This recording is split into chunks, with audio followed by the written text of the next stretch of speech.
I'm Gulnaz Usmanova. I'm originally from Uzbekistan. I'm a medical doctor with Master of Public Health degree.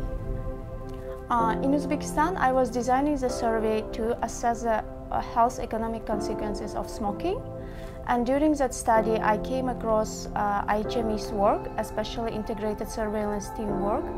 And that's why I applied for postgraduate fellowship program. At IHME, I designed and managed multi-country studies where I had opportunity to interact with leading faculty, junior researchers, and external collaborators.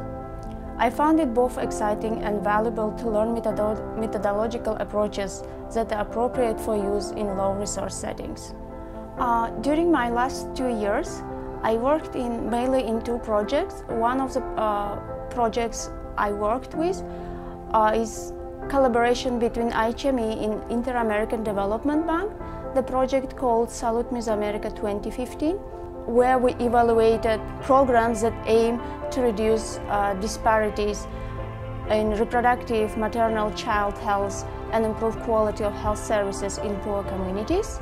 The second project I worked with was establishing comprehensive surveillance system in Seattle, especially in King County, where we did a complex survey, household and medical record extraction surveys. During my 2 years at IHME, I was able to publish 2 papers in peer-reviewed journals, participated in the conferences around the world, and delivered multiple trainings in Central and South America.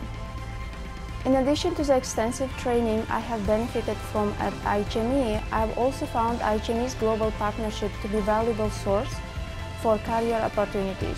With help from IHME, I obtained a position at the Public Health Foundation of India, where I would be involved in evaluation of vaccination and immunization programs in India.